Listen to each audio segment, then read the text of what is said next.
My donkey really big. 3, 2, 1. Rocket. This is what Talking Like Friends is about, my guy. Does talking to your friends even count if you don't commodify it? Exactly. You know? Let's monetize our weekly check-in phone call. Mm-hmm. And we've talked plenty the last 48 hours, right? Yeah, we've talked. We've talked on the phone. I got absolutely, I got hammered Saturday.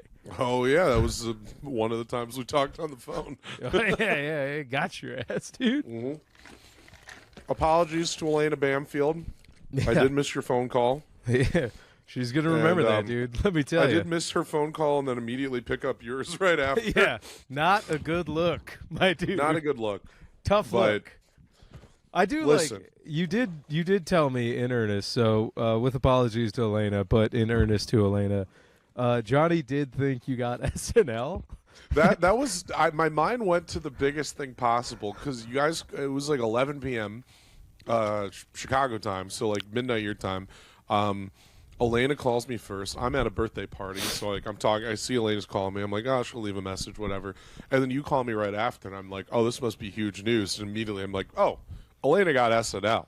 That's the only reason they'd be calling me right now. Turns out to be one of the best toxic jokes we pulled off because you call her and you do not pick up. I go, yeah, check this shit out. I'm gonna call him. He picks up immediately, and I call you and you picked up immediately, and she lost her mind. Like, yeah, motherfucker, give me that phone. I was like, hell yeah, dude. Listen, Elena, dearest friend. I was running game there. I couldn't pick up a call from a girl at that moment. Yeah. That would have been. Yeah, it would have been a tough look because you're currently. I'm not gonna use my mom's cum-town terminology for it. Yeah, that's crazy. It is. You know what is it's crazy that your mom's accidentally Nick Mullen. Well, I was gonna say no. In earnest, my mom's a boomer, just that is kept up enough with colloquialisms, but not tapped in. Where she is in earnest, coming up with terms like hole and picking the right hole. She's like, remember, Lou, when you're looking for a girlfriend, make sure you pick the right hole. I was like, what? Yeah. Tube steak. She started saying tube steak the other day. Oh, come on. I thought that was pretty good. Mrs. Michael. Dude, it's so funny. My mom will still go around doing like, this is my dick jokes. Like, just around the hospital, just be like. Yeah, that's cool. It's actually the coolest. She's a little Burkar-esque in that way. Yeah, I mean, truly. I mean, dare I say, Burkar's a little mom-esque. There's a weird thing here in terms of like the women in our lives and the men that we're closest to, particularly in terms of Burkar, because Burkar is similar to your mom. I'm attracted to women that are similar to Burkar. Any lady that does Asian voice to you, you get so hard.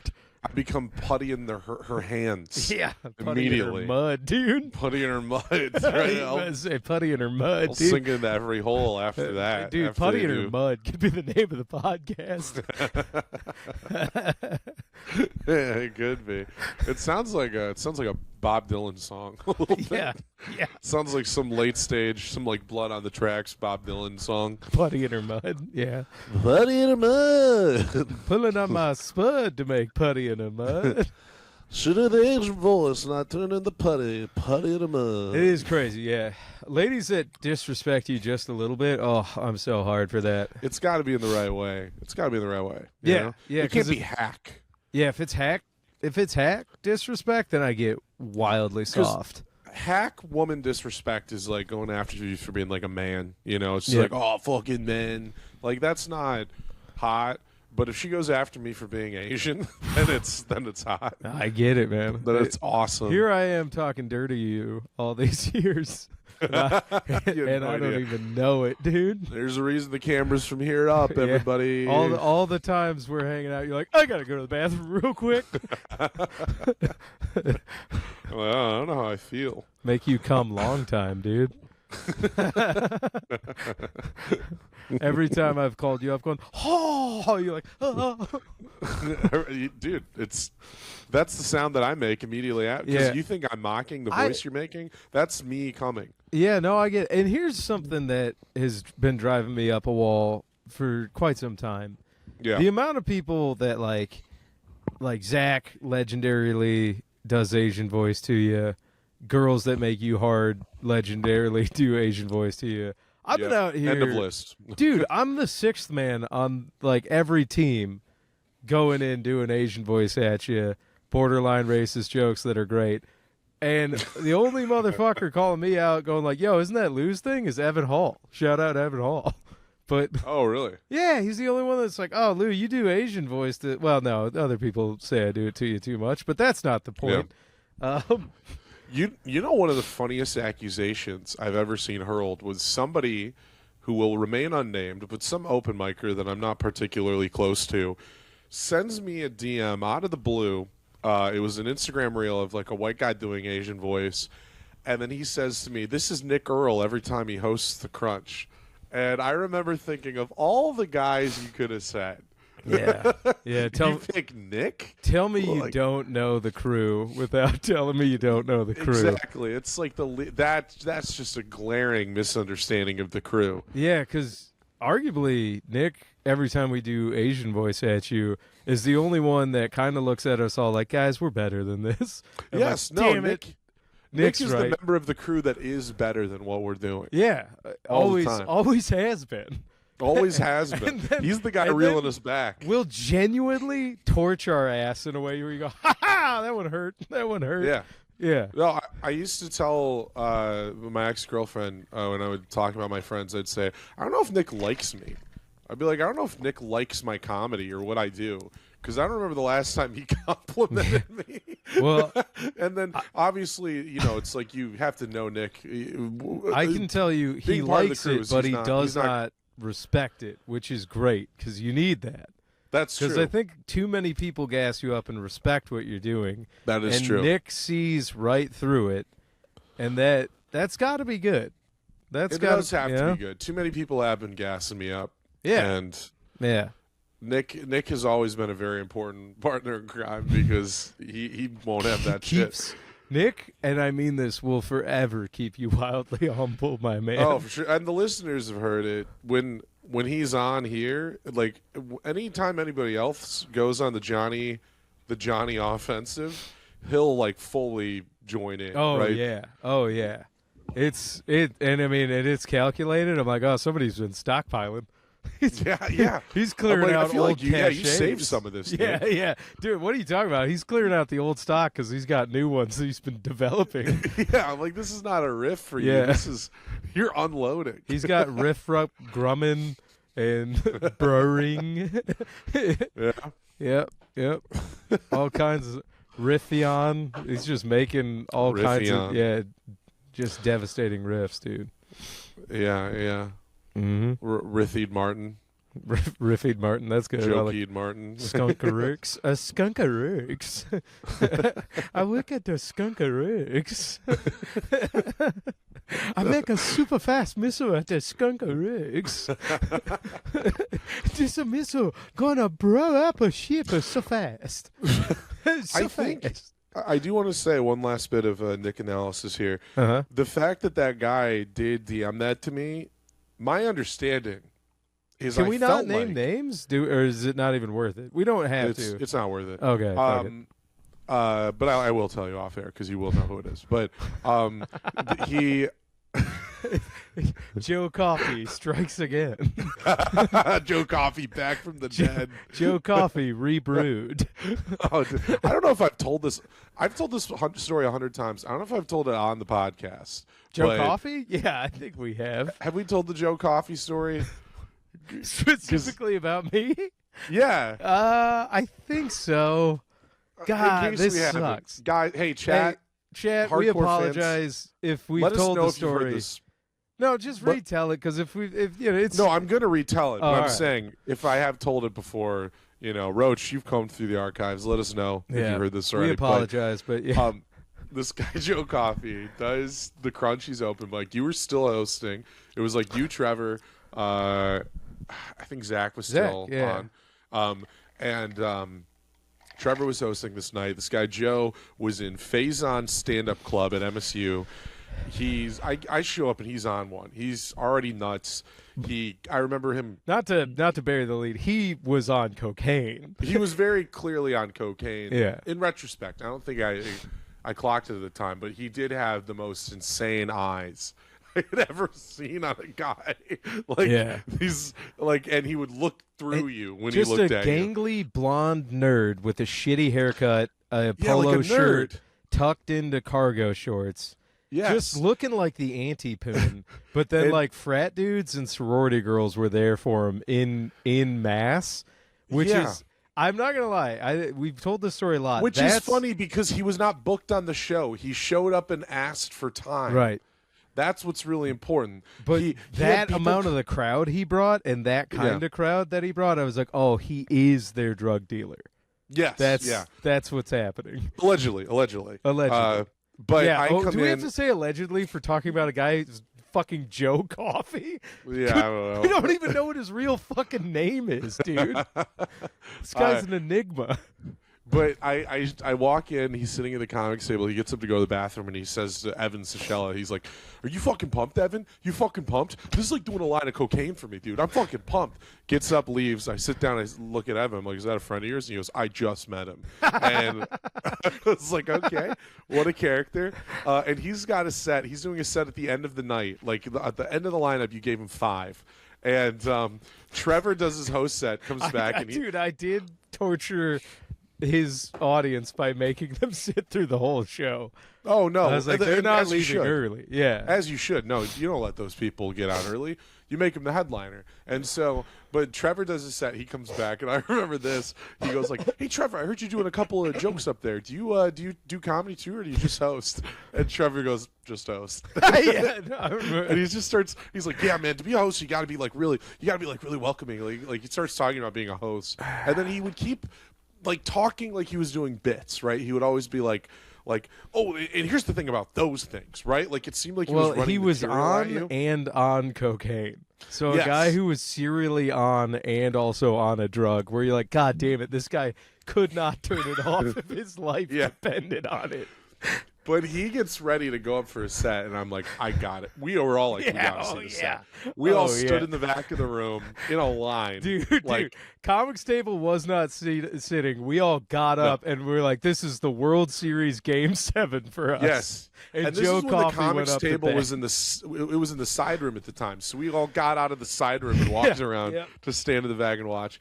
And before he goes up, he looks at us and he goes, "Listen, guys, I want you to fucking beat up on me. However I had to do up there, I want you to be honest." Like he's like, "Give me shit. Tell me how bad I am." And then he goes up there, eats shit for 10 minutes straight. He does run the light. He does acknowledge that he's running the light. Says, "Oh, I'm going too long. I'm just getting a little excited up here." It does like 3 more minutes after he says that.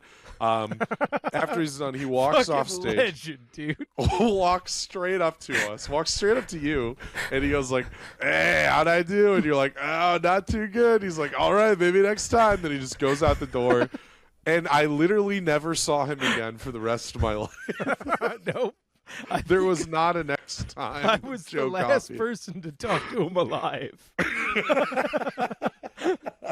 Not too good. Because I do remember doing my like earnest Homer Simpson, where like when somebody asks me something sincere, I answer them honestly, but in a goofy tone back. Yeah, no, it was combating like positive energies between the two of you, and for him to immediately take it and go like, maybe next time. And then to my knowledge, he was, because at that time Trevor and Elena were doing the open mic at Ellison. He was booked on the open mic at Ellison. Like the next week, didn't show up, and that was it. That was the end. That was the end of the Joe Coffey legend. But we still know his name to this day because it's such an important day for us. Joe Coffey He's in my annals of comedy. Well, and here's the thing. You do these fucking mics. You go out. You don't know how it's going to be. You don't know. Especially Crunchies. It was always hit or miss. You know, you didn't know what the turnout would be, if it was going to be people who are there for the show or not. You don't know if it's just going to be another drop in the bucket or what. And then when something like that happens, when you show up and there's like a certified, immediately legendary character, it is such a pleasant surprise. It really reinvigorates you for a while when that happens. Yeah, and you can't choose it. You can't pick those moments. They just come to you. The only people that'll ever see that are comics that are trying. So, people really grinding it out at the open mic level, or our sociopathic friends that go to open mics to watch how the sausage is made.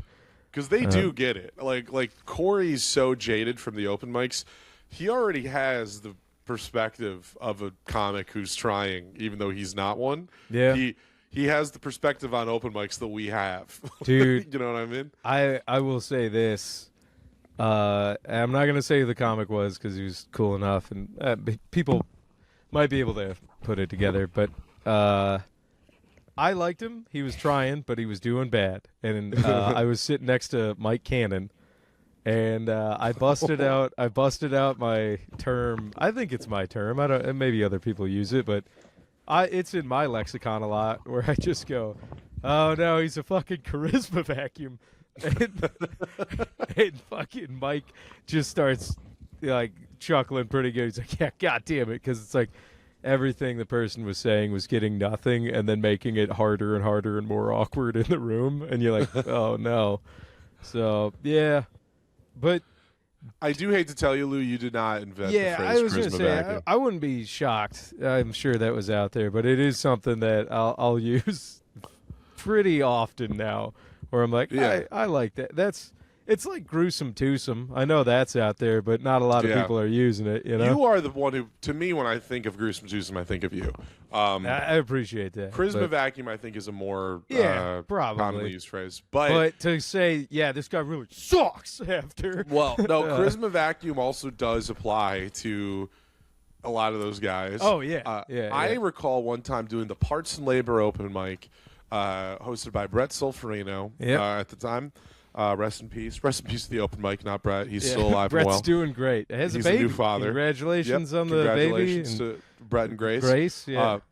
But I went out to that, and I remember it was like a real kind of slow night, just like not a very energetic crowd, just such a drag. The comics were all very like kind of drony, and I think we were all just feeling mopey at the time too. And then I remember a guy going up and saying, "All right, we have been having a good night so far, and it's time to slow that energy way down." And I remember thinking, what the fuck? I was like, first of all, it has not been a great night so far. There's been low energy. Like, it almost seemed like a joke. Like he was joking about how low energy it's been. But this guy was like a low-energy comic, and so he starts his set by saying that. And it doesn't land when the whole night has already been like that. Yeah. You know what I mean? Yeah. Trying Especially to if there's not a little bit of tongue-in-cheek. Like, you get it. Yeah. Like, right. If anything, it's the lack of self-awareness that can be...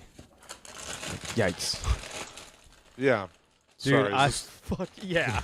Yeah. Is Dude, the corn pops making a loud noise? Up, dude. You're about to eat fucking corn pops on camera. I apologize. Listen, Straight here's what I out wanted of the to say. box, dude. So we cannot. There's zero professionalism involved. You're actively on your podcast, just eating loose cereal. Oh, I'm sorry, Lou. I didn't realize. I didn't realize we were Pod Save America. Here. Just trying to have fun, but we're having a good time here. So here, I'll put them away. Don't worry. No. I'm not. No, please do not stop because of the pod. If you're hungry, I'd rather your blood sugar up. Also, a little crunching's fun, dude. A little crunching is fun. A little crunching's fun, dude. But I want to say, I really do like the staple of a lot of open mic characters, which is they stick to the set that they wrote. They do not adjust it for the conditions of the room, and oftentimes they will say things about the room that just isn't true because it's part of their set, right? So it will be like, oh, it's been a great night so far, or it's been like, or something like, glad you laughed at that one, but nobody laughed at that one. Yeah. Like things like that are interesting. I always loved Faison would get to a point where he'd start his sets off and he'd be like, "I'm from Pakistan, ladies." No? Okay. But then it got to a point where he would just say it so fast that it would confuse people. He'd be like, "I'm from Pakistan, ladies." No? Okay. And then you'd be like, "What?" Dude. Like, there was Okay, but even at regular speed, that doesn't make sense. no, yeah, it doesn't. I mean, are Pakistani men known for being great with ladies? No, but they're known for being great at stand-up comedy in garages. Yes, And so absolutely. They're known Legendary for open air stand-up comedy. they're known for pretending to have a test the next day so they can go up early on a Dude. lineup. And then just calling his ass out the rest of the night. I loved calling Faison out for being like a stupid sociopath. Now, I do think I coined the term malevolent retard. That's, You probably did, yes. that's- Yeah. I don't think that's ever been uttered before you said that. no, that's a Lou Michael original then. Yeah. Yeah. No, I do remember the first. I didn't really know Faison at the time because I was still kind of new, and I remember showing up at that mic, and you just said to him, "You were like, hey, keep killing it at comedy." Like, just said it out of the blue, and I could tell you were being sarcastic. And my first thought is like, I was like, why is he being a dick to that Pakistani guy? And then he in just full on earnestness just goes, "Oh, thanks, bro. Yeah. Yeah. Like, didn't compute. Okay. All right. I feel like we don't call out some of my evil enough. And sometimes, because we all, like, Zach will be up there and torture the crowd, doing what he wants to do.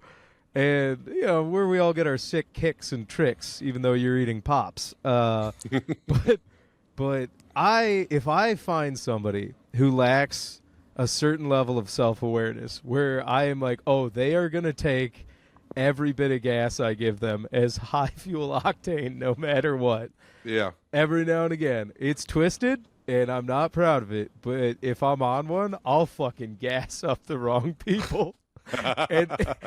and I'll do it with 49% sincerity Yeah. and 51% sarcasm. So it's a pretty tough split to differentiate. And damn, dude, I'll gas people up. It is fun, and I actually had this evil. thought. It's evil. I shouldn't do it. And No, it is. I've stopped in my white-haired years. I got into this self-reflective mode when I was doing. I may or may not have been doing mushrooms the other day, and I thought about to what extent I'm ironic and what extent I'm sincere, and I realized like I am sincere much more often than I'm not. Like I am very straight with people, and I'm honest about I think what you're I pretty think and gay feel. with people. Like conversationally, yeah. But I'm like the times where my extreme irony does come out is when I'm talking to somebody that I don't really respect that much. Or somebody you And- don't like. I've seen you just fucking tee up on motherfuckers. that- Oh, have you? Oh, Who? yeah. When you don't like or respect somebody, oh my Yeah. God, brher. It's That is true. Yeah, it's palpable. Do you remember? Okay, I think a guy who knows somebody who knows you. I'm not going to get into all the details of it, but you'll know who I'm talking about. Okay. He was at the Indy one time. He knew he's close with an old friend of yours. Got and that's it. Why I he know was exactly what you're talking about. Yeah. And this guy was a huge piece of shit who was cheating on his pregnant wife, Uh-huh. and I didn't like him at all. Yeah, no, And I so- remember this vividly. That might be an example of when like my cruelest instincts have kind of come out. Yeah, dude, I Talking saw to a you. guy. You were carpet bombing Iran with that level. You were going for it, dude. Oh, it's fun. It's nice. Excellent. It's nice when you are mostly a kind, sincere person. You just build up the capability to really go in for a kill. Sometimes. Hang on, who's calling you kind? Oh, a girl said I was kind on the phone just a bit ago. Oh, But well, that's she because does- I'm trying to have sex Yeah, I with was her. gonna say she doesn't really know you yet. No, I'm kidding. That's not the reason why. Can't wait for the divorce papers. Not kind. It's not just because in case you're saying this. No, it's She's we're- not watching this deep. She's not. Yeah, there's She's no not way. watching this deep. She's not listening to our. I watch the analytics. podcast. There's 2 women that watch this deep. One of them's your mom, and one of them's The other Elena. one's Juliana Wiggins. Oh yeah, I forgot. No, Wiggs keeps us in the background, which I appreciate. And Yeah. everybody that signed up for the Patreon, thank you guys. It'll get better. It will. Yeah. And You know. listen, no, hey guys, there's good stuff And on it's the Patreon. good. It'll get better. Yeah, right now it's really, really good. It will get even better than that. Yeah. And We just if need you a stay certain tuned for the somebody to Patreon- stop faking it. exactly. Yeah. And if you guys tune in for the Patreon today, you will probably see the ending of the movie that's playing behind me. Oh, rad. And eventually. then I'm going to also show off my bulge in these new Hanes bamboo underpants I got. Yes. They're awesome, dude. My brother, this is weird, but my brother got me new underpants, and they are fucking dynamite for the bulge. Really? Mm-hmm.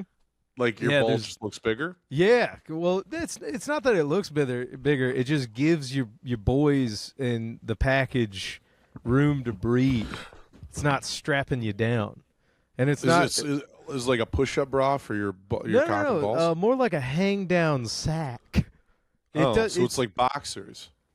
No, that ain't it. It's just like okay, you know how like regular boxer briefs are like 360 tight all over, you know, like biker shorts adjacent. They're like these ones just give you a little bit of extra pocket. So it's like it's understanding that a dick and balls is going to fill that pocket. I know exactly what There you mean. you go. I get it now. Yep. It's sort of like those fresh, clean tees where they give you, they're still like tight on the arms and chest, but they're like, they sound give you like we're- space in the belly. Shamelessly going into an advertisement here. Brought to you by Hanes and Fresh, Clean Tees. Do you have a big cock and balls, but you're also kind of fat? Well, Brother, do we have an outfit we for have 2 you? products for you. Dude. And then you've been going to a gym full of hot young tight bodies. Sure. Are you buying this craze of the intimidation from young women dressing scantily clad in the gym? Cuz I've seen it from outraged red pill men and then like feminist women that are like, I fucking wear this shit cuz it feels hot. And then like the red pill dudes are like, oh, where they say the gym's fucking it's crazy. And then there's all these bullshit articles that are like, it's intimidating men. And I don't know one guy at the gym that's like, ooh, I'm intimidated by this. Yeah. Oh, I'm so intimidated. I think it is just the simple vanity that people have, which is people just want to look good when they're out, you know? Yeah. I think that's it. When you're out of your house, you want to look good, and the gym is out of your house. I'll tell you what, Like, I've I been go to the gym, I look like shit. I haven't showered yet that day. Brother, My hair's still First nuts. of all, you're built up at the gym. You get a pump on, you don't look like shit. So I'm not having that. I'm Oh, not having thanks. that at all. I've seen you Appreciate post pump. I'm like, yeah, dude, your hair might be a little fucked, but you ain't looking bad. Secondly, I've been a lot of things by those ladies, but intimidated is not one of them. No, I've that's never true. walked into a room of the gym ladies wearing their bikinis and gone, oh no. Oh no, all these strong ladies are going to be so mean to me. Yeah, I'm far less intimidated than I am chafed. Mm-hmm. I think my the underwear. term Vice News is looking for is rock hard. Yeah. Trying to hide Break it. up. Yeah. Down bad and in pouched pants. Which, to be fair, I think that when I'm down bad and in pouched pants, I'm probably eliciting behavior that could be interpreted as intimidated. You know, I think that, like, I may seem intimidated based on the way that I'm crouching and hiding my boner and not making eye contact. You know, like Just so intimidated. just saying. Johnny, I what? turned Yeah, it- dude. I turn into a caveman in Bongo. Just fucking climbing up towers, climbing up the sides of weighted towers, grabbing at blondes. I get King Kong, dude. I get him. Dude, more like fucking King Dong, dude. Fucking dragging that thing across the gym. Yeah. You know King Kong. Here's Ching Chong. That's me. With a long dong. Ching Chong Long Dong. Oh man, what a name. Dude, the next comics party we go to, please wear a headband and go around like this all night. And I'll be like, have you guys met my new roommate, Ching, Chong, Long Dong? Hello, it is very nice to meet you. My penis is so big, it drags if I do not wear right pants. I was once in Scotland wearing a kilt. My penis, it drag on the floor. Hello, when I see a pretty lady with sports bra on in gym, my pants get very tight because my dick and balls get so big. That's why they call me Wrong Dong. My dong get really big. And there's a soundbite, minute 30. He's a penis. It eclipses the sun.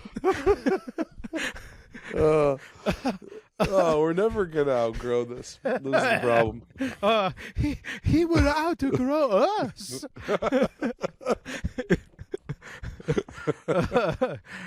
One night he was in the front of telescope.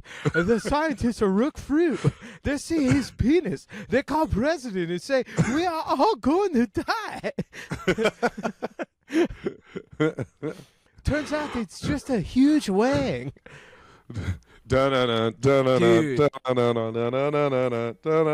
Ching Chong Long Dong versus, oh man, what would we say for huge wang? So it'd be Rang Tang Huge Wang.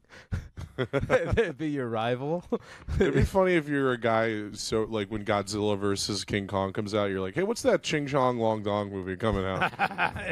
Let me tell you, brother, have you called Zach lately?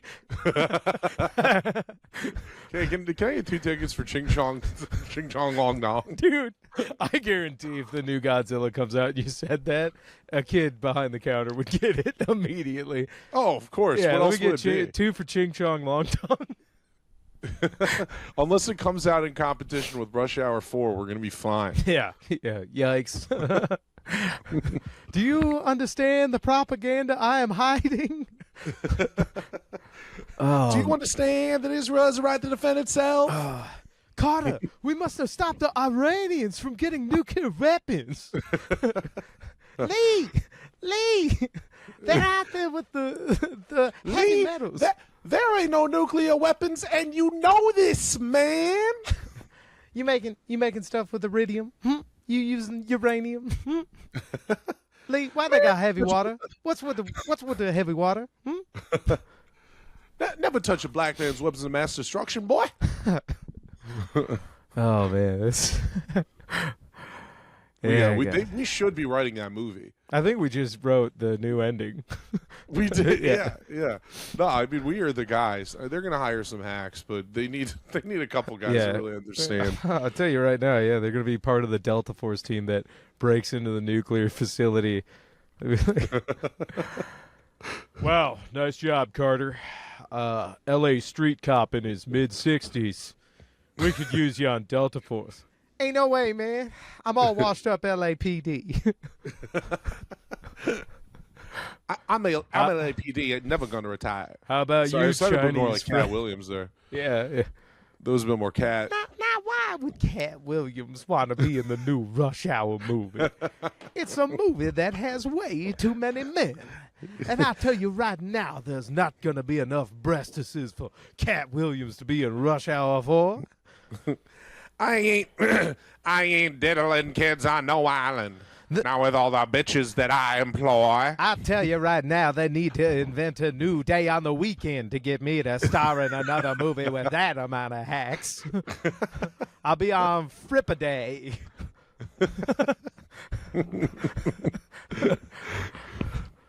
No, dude, baby. Jackie Chan's pro-Palestine. Is he really? Yeah. It's got to be pro something. Well, if you know anything about Jackie Chan, he loves dudes that find creative ways to hop over walls. They use a hang glider. Nice.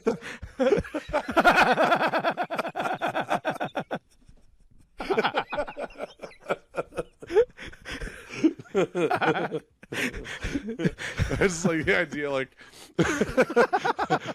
Hamas is like throwing the IDF in the garbage cans. Like there's 10 IDF guys going after one Hamas guy in an alley. Dude, Jackie Chan in the Hamas. All right, Carter, we need you to keep an eye on this one Hamas guy. It took the CIA ages to get a hold of him.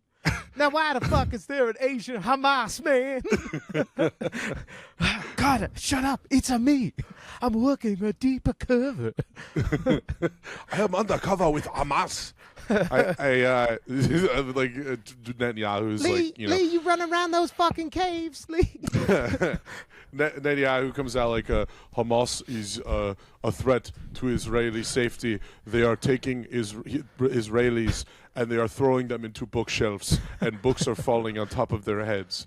They are incorporating various parts of the environment in their various comical ways that they are attacking our people. Is this Benjamin probably dead and boohoo? Yeah. You been seeing old AI Bibi? Bibi and the AI? They're gonna throw Benjamin Netanyahu out of a window and be like, "Man, he ain't gonna be in Iran. Man, he ain't gonna be blackmailing the new elite." She. I know he ain't gonna be on the new Epstein Island. Chris Tucker would really like to get rid of Netanyahu, I'm sure. I saw some AI videos of him that were weird as fuck. Yeah? And then, there's rumors that he's dead, which is crazy. If only. I mean, I don't know, dude. I don't think God is so kind. Oh, fuck, man. If he's dead, though, and or mega fucked up, that's crazy. Because then it's just like the actual Emperor from Star Wars just being like, I shall have a hologram end my war for me. Yeah. That's well, nuts. it's like if Netanyahu's dead, who are we fighting this war for, dude? He was the guy. All the other, all the other Israelis, dude. Yeah, all the All right, you got to make me say it out loud. All the other people that are in those your files. thing, dude. I think Jews are cool, man. Shut up. I think Jews. I know you still want to get on SNL. I still think dude, they're not going to take me. Lauren has stopped jacking off to me for years. I watched an old Loaded for Bear for me. I was like, damn it. That's how I knew I peaked, because I was like, oh, I was hot. Son of a bitch. I think we really need a 34-year-old comedian. Can we please find a 34-year-old, preferably a doomsday prepper? Yeah. Get a doom. Sorry, that sounded too. I didn't mean to mock you for being 34. I was trying to. First of all, 34 is a cool age. It is a cool age. Secondly, outlived Jesus by this much. Smidge. You outlived John Belushi and Jesus. It's a good age. Yeah. There is got to be something when Jesus is judging you. If you die and you're on your way to heaven or hell and you're above 33, you'd be like, come on, man, you know it didn't get easier. Like, you're out there giving me guff for 23-year-olds, but I'm like, brother, like my bones hurt when I wake up. You should be so lucky. Yeah. You know? Yeah. Yeah. That's all I'm saying. And also, I'm not going to act on it, not gonna act on it, but it's nice. It's the equivalent. I mean, you'll act on it being somewhere. an older guy, having any kind of young hot person, of consenting age. I had to cover my ass there for SNL. But being an aged, being elderly, being wheelchair ready, having any young person still be like, hey, nice. You're like, right on, because I do wake up in pain every day now. Well, and listen, it cannot be overstated what a better person you are than I am, because whenever I am critical of you, it's because you're acting like me. That's what do you mean? More often than not, when I'm trying to steer you off a cliff, it's because you're about to do something I would do, and that's why. Oh, yeah, I know. If we hit Freaky Friday a few weeks ago, my buddy would have been hopping in that. Yeah, I mean, well, there needs to be various factors. Like, I would need to be as sad as you were at the time, but Still yeah, sad, with by all the way. that- Thanks for that. What's that? What? Oh, still sad. Still Yeah, sad. Yeah. Yeah. Still sad. Of course. Well, yes, yeah. Yeah. At the time, now everything's Yeah. better. Peachy But- keen. That's why we're still using the riverside. but I'm like, I mean, there would need to be factors. It wouldn't be like I would have just done that. But in the controlled, with all the control variables of everything that was happening with you, dude, no question. In fact, if I was on the phone with you and you were taking my position and you were saying, "Hey, don't do this," I would have just fully lied to you. I'd been like, "Hell yeah, brother." Will not at all. Then I'd hang up and then do it. You see, you are a monster. I am and at least I'm aware of it. I have monster. It's Jekyll and Hyde, dude. Like I have More like monster Jekyll and capabilities. Hyde. Jekyll and HIDE. Yeah. More like jacking on Hyde. Dude. Jacking on Hyde. Jacking and hiding. Yo, dude, that's what I'm We're going to start jacking and talking hiding. tail. I'm just going to be like, yo, I'm trying to get some hide tonight. Trying to skin some hide. Oh, I hated how that sounded. I love doing it, though. What's up? Put the lotion in the basket. There's another good soundbite. I hope my cackle didn't ruin that one. No, I think there's We got- just enough pause. We got some There's a pregnant good, pause in the middle. good sound bites on this one, dude. I am. I did the visual. I'm not to jump back, but I'm still thinking about Hamas resisting the IDF, like by doing breaking pool Chambers. sticks, Yeah. breaking pool sticks over the heads of the IDF. You know, like throwing them into like a pile on top of each other. Like there's 5 IDF guys Hand- just like with bruises on their heads stacked on top Dude, of each zip other. tying a couple of IDF soldiers all together, so they got to walk with their hands behind their backs trying to catch somebody. yeah. Just flipping their coat over their heads so their arms are stuck. Mm-hmm. Like, That's Taking what the we need. magazines out of their guns. yeah, they're just taking their guns and dismantling Yeah. them with one hand. It works on them because they don't carry one in the chamber. Oh man, that is crazy. That's the term Israeli carry, or Israeli load. They don't have one in the chamber. Yeah, so evidently, I don't know. Now they probably do because they're not fucking idiots. Well, now they got to be ready. Yeah, no, to stand too. But evidently, like, if you carry a pistol concealed, at least without one in the chamber, it's called Israeli carry. Huh. Yeah, because they need a second to think about what they're about to do. Yeah, they need a little It is pause. a child. Like, Yeah, they need to see. Here's the thing: if you're an Israeli soldier, Mhm. in the time it takes you to rack that gun, you know, to slide it back, get one in the chamber, you go through the process of realizing it's a child, wondering if you should shoot the child, and then deciding, yes, I'm gonna. Mhm. That's the 3-step process. if Hey, you're you Israeli. lost me at Israeli and Iraq, dude. I was like, fuck yeah, dude. Fucking boy, oi, oi, oi, oi. Yeah, dude, I was getting intimidated by those IDF gals. Oh no, hands up, don't splooge. Dude, I was listening Dude, to. they're I was- probably all of those hot Israeli soldier ladies that are psyops are probably they are motherfucking gone, dude. yeah. They all fled back to the safety of Romania. Well, yeah, they don't even know how to. Probably don't even know how to cock those guns. They never learned how. Oh, fled back to the safety of Romania. That is funny. I'm sorry. I'm sorry. Something. I skipped over that. I It's saw your okay. face. And I was like, wait, yeah, Romania. I was being a scallywag. I'm sure Romania is fine for hot women that don't have protection. Hey, Romania. Here's the thing. Romania is willing to hold Andrew Tate and let him run around free. But Erica Kirk was too evil. She wasn't allowed to stay in Romania. Well, she was so evil that she got called up to the big leagues. yeah. Yeah. Talk about They're a like, triple "All right, A team it's- being like, oh, there goes one of our stars. It's she knew that when they when they whacked their husband, things were really turning around for her. Erica She was Gert. like, finally, that promotion. I've Yeah, been waiting. I still don't believe that fucking Adam's apple moron Patsy pulled it off. No, Because we're getting close to all these trials where it's going to be like, okay, like, come on. yeah.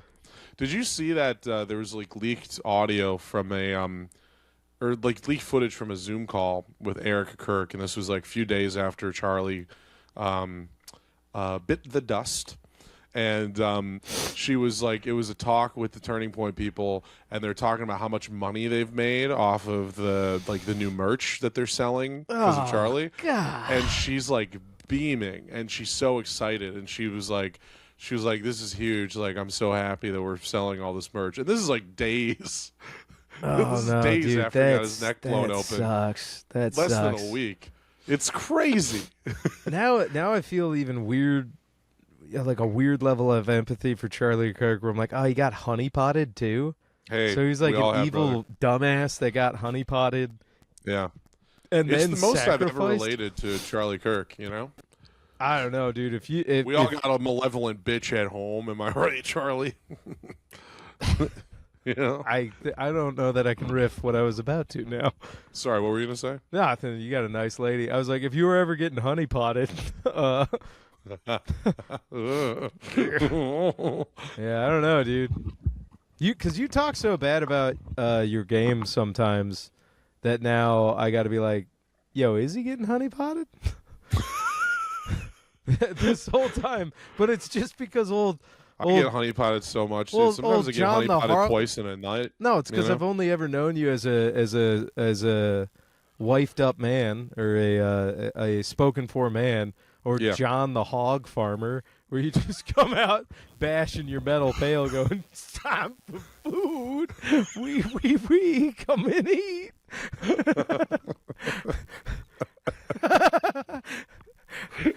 You're out there telling me, just the hog farmer that you were, just getting sucked off, being like, "Oh, Lou, you can't do what I do. I think of you as a nice artisan farmer, somebody that grows organic." And I'm like, I don't know, dude. It kind of looks fun hanging out over there. You're, nah, you would hate it over here. Wee.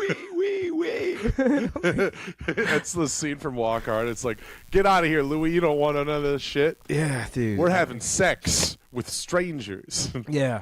It makes you feel really good for a minute. And then real bad for about 24 to 72 hours. Depending on how long it takes until the next time you can do it. Bust? What? You ever, I don't know if I want to talk about this. No. You want to save it for the Patreon? It's like, or you wanna okay, say so you know how, like, if you eat at a buffet and then, like, the next time you're hungry, you feel, like, maybe kind of guilty? that? Yeah. You ever, like, get that feeling if you are having, like, sex and then, like, the next time you just jack one off, you're like, oh, man, like, this is... Like, you're like, why am I doing this? Like, I shouldn't need to do this right now. Oh, like you're just like, yeah, why did I... Well, why am no, I it's jacking like, up? it's just, yeah, I don't know. Jacking one after sex, you're like, this is not Well, how it. soon after? Oh, a couple minutes. Oh, okay. Yeah. No, I don't know. Well, that's because 24 to 72 hours, depending on your load-bearing time. Yeah, listen, they're two very different experiences, and I think I think there's nothing wrong with a little runoff, you know, like it's a little runoff, like it's like you got laid, and then you know, there's still just some pent up aggression that's still a carryover. The fuck?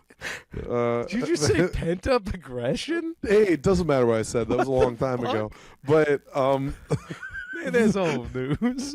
Man, that's old news. Man, that's old news.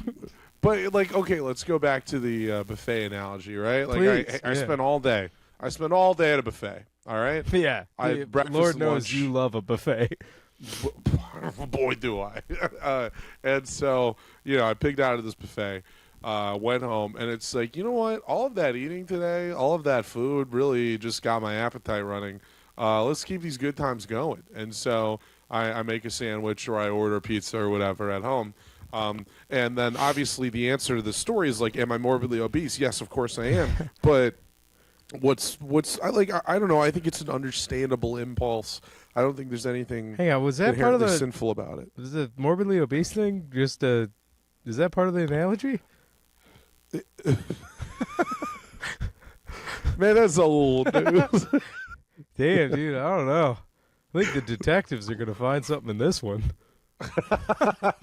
Yeah, comb through. Yeah. Oh, damn, Ian texted me today. I didn't even answer it. Ian, by the time this episode's out and you're listening, I will have responded to your text. All right, okay. Not often do you have a moment like me there, but I'm like, what the fuck are you talking about? And Sorry, I just thought about Ian because I was like, he's one of the detectives. no, you Batmaned me. I'm like, oh, so that's how that feels. What the fuck? I Batmaned you? Yeah, when the Batman like looks away and Catwoman's skittled off, and he's like, oh, that's how that feels. Your apropos jump to something completely random, a la my accused ADHD, which I don't have. There was an internal logic to why I jumped to that. But No, I know. Same. As a man who's got internal logic all over the place. By the way, is the movie good? The one that's playing? Have you seen any highlights? No, man, I've been paying attention to you. Oh, okay. All right. I mean, I'm sure it's good. I don't know. I'm playing Kill Switch with Steven Seagal. Oh, all right. Haven't seen this one in its entirety yet. This is one of the ones that was free on Prime. Well, let me tell you, brother, time to watch our podcast. Hey, everybody, you've been missing Kill Switch this whole time. Dude, If you've just been listening, because if you're listening in the car, Seagal does have a gun pointed at the back of your head right now. Or at least he just did. It was a pretty good screenshot.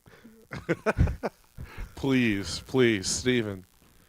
Oh, man. Steven, put me out of my misery, Steven. Oh, please, Steven. Please, Steven. Oh, man, I was doing my Ari Matty for Sammy T, and he was dying. I'm sure. He dug it. I'm glad. He's a fan.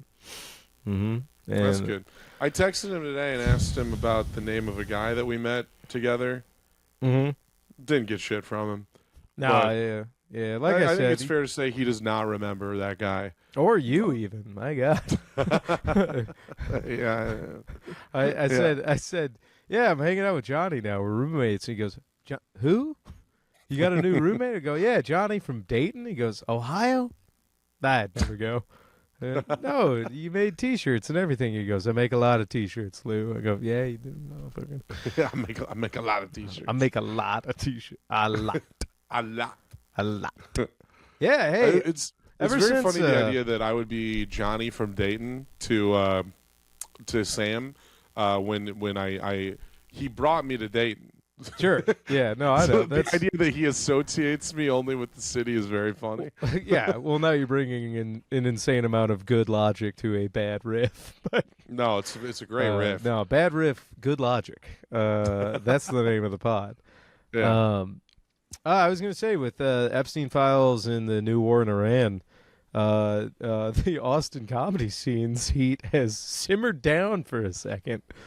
Yeah. It's like, well, I mean, like, who cares? Yeah, it's almost like stand-up comedy doesn't matter at the beginnings of World War III. Yeah, people are like, is anybody really upset about Kill Tony right now for going to war? Nah, like, I don't really give a shit. Like, I was talking with Prakar on the phone just the other day, and he was talking about how there's like a pedophilic elite that's running everything. To be fair, he's And been saying that for years, but yeah. he has. Yeah. But what he's saying is like now it's so obvious and so out in the open, and it's like why do we argue? Why are boyfriends and girlfriends even arguing anymore? You know, like why are they picking fight? Like Yeah, sounds like he just got in a fight.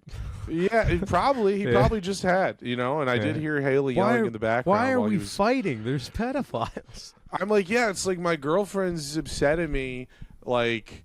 My girlfriend's upset at me for not taking out the trash, but I'm like, well, you know, at least I'm not. I didn't take out the trash. At least I'm not sucking adrenochrome out of 14-year-old penises. Like, at least, Not gonna lie everything's though, better if he here. was doing that, he'd probably remember to take out the motherfucking trash. He'd have the strength for Yeah, it. dude. He'd have the time, the effort, the want. He'd want to take the trash out. He'd have the gusto. Yeah, he'd wipe The his lips stamina. clean, toss the leftover baby in the bag, tie it up, and take it to the can. Right, no, you need to take out that You trash. it's gonna stink, dude. Imagine the stench on used adrenochrome. Ugh. Oh. Ugh. You think a protein shake you forgot about smells bad for a day or two. Oh.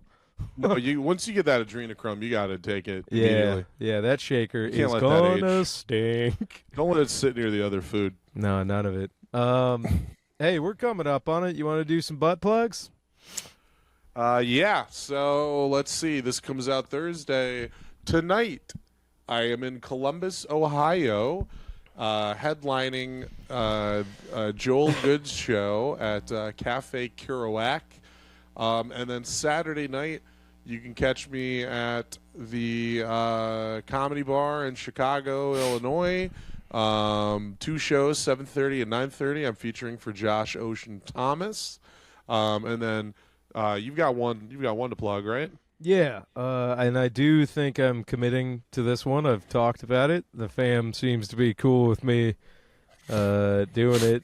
So this comes out Thursday. So tonight, I'll just be the MC of Roast Battle Chicago at Zany's in Old Town, and it's cool. I We're had gonna to be drop. ships in the night, brother. Yeah. That does kind of suck. Like I very badly kind of wanted to hang out. Now I'm like, oh, cool. I'll get to listen to Shaky Graves alone in the apartment and feel the chill of no friendship in my home again.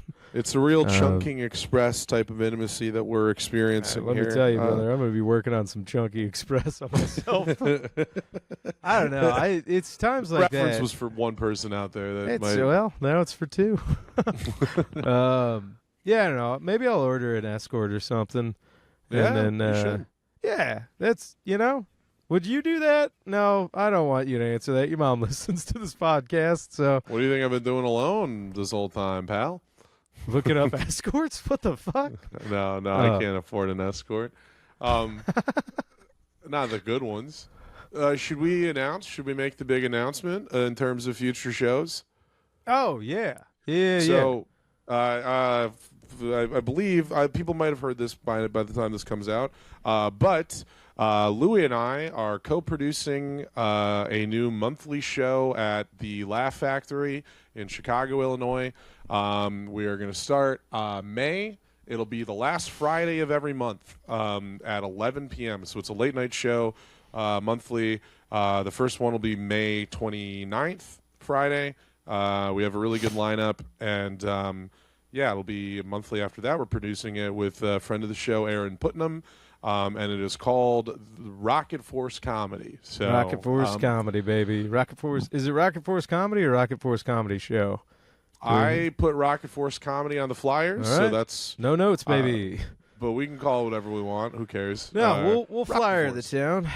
Yeah, we're gonna be flying. We're gonna be out street teaming it. I was gonna drawn say, on the brother, by sidewalk. late May, I might be diced up enough to wear a douche tank and walk around the beach and get some of those heart bodies to come to the shows. And that's Asian. That's AAPI History Month. So I'm gonna get real fat, and I'm gonna walk around looking like a sumo wrestler. May is And- Asian month? Yeah, did you know that? No, I thought it was June. No, it's May. Because Is- I'm also What? June's gay month? Maybe. Okay. Why would I know? I don't know. I thought you were Asian you and asking gay, me? dude. Let's call up Zach. Ask Thought it him. was I don't back to know. back for you. This month I'm Asian, and this month I'm gay. It's a big 2 months for me. Big 2 months for you, dude. But yeah. Rocket Force Comedy monthly at Laugh Monthly. Factory starting in May. We're Come out to doing that. Touch it, baby. Touch it. Stick around. I haven't checked in a while to see if we have questions, so I feel like I should do that real quick. Okay. You put him out there, and it's this point, it's just Ian. So Ian, until we rename the show and Change the Patreon and change tiers. the Patreon, you could just text us, pal. I mean, Yeah. you already do, so feel free to. He did text. Okay. I think. Okay. He did. Yeah, I see him. Go for He it. did put question. He said, "I got tickets to James McCann at the Royal Oak Comedy Castle, May 14th. Y'all and Roach coming with?" My short answer is no. My longer answer is nope. Wait, I will check my calendar, but it's probably a no. Yeah, I don't know. We say Ian, I'm May gonna try and 14th? get booked on those, but no, I don't know, brother. I love it. Keep asking us to go to shows, because No, it's someday very we'll sweet. be good enough to be on the stage. Also, He said- Skankfest. Also, Skankfest. Oh shit! Did if you we're apply booked. yet? I did apply. When's the cutoffs? Fuck! Is the cutoff? Oh, okay. Cutoffs tonight? Is it? I don't know. I have no idea. We're looking up on air. How do you spell Skankfest? Skank. SKANKFEST. I don't really. I don't spell skank a lot. So where do we? Did I miss? God damn it! I thought it said cutoff was the 17th. Fuck. That sucks, dude. God damn it, man. Has it been cut off? Maybe, and if it has, you guys are hearing it live. I might try and. It says the forms. I'm on the website. There's still a perform at Skankfest button on skankfest.com. Where's it on skankfest.com? Skankfest.com, you'll see a button that says perform at Skankfest. Click on that. See, when I click on it, it takes me to the Google form that I've already responded to, so I can't. Okay, all right. Rad. And then, hang on, Skankfest New Orleans, November 13th through the 15th? Mm-hmm. Okay. All submissions must be received by noon on March 17th. Your boy is going to do this. Woo! Skin of my teeth, everybody. I might have to upload a new video, a new stand-up video right now, and then do it. All right, cool. Well, that's cool. I'm going to leave that up. Thanks for the reminder, Ian. Yeah, thank you for that, Ian. I would have woken up and had to. The amount of stress Dad's giving me right now, I'm like, we're working on my ass cancer now, pal. But okay, all right, cool. So I'll submit to that, and hopefully I get in. If I don't, I'll be showing up for other reasons and don't go to comedy that day.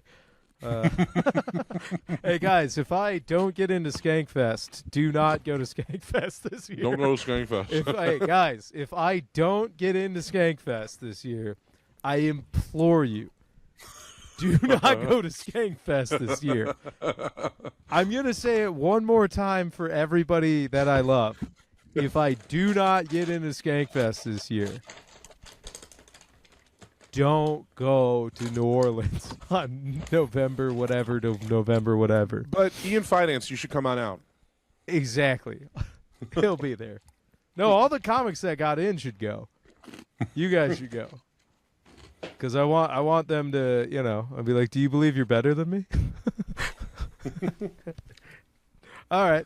I think that's a psychotic way to end the ep. Yeah, that's awesome. Threat of violence. All right, everybody. Whoa! Ambiguity until you threw me under the bus, threat of violence. Sorry. Suck your pops, dog. Hey, no, I'm not throwing you under the bus. Hey, everything Lou said, me too. Yeah, dude. Yeah. Hey, guys, everything Johnny does, he's part of the Me Too problem. It's don't go to school, Louie, and Me Too, Johnny. Hey, Dude, come over to Too, Patreon, Johnny. guys. Damn, dude. Me too, Johnny. Me Too, Johnny rolls a little bit too easy. Ugh. Yikes. Come over to the Patreon and see me finish this family-sized box of pops, Dude, everyone. I wish you would just pour milk into the bag and go for it.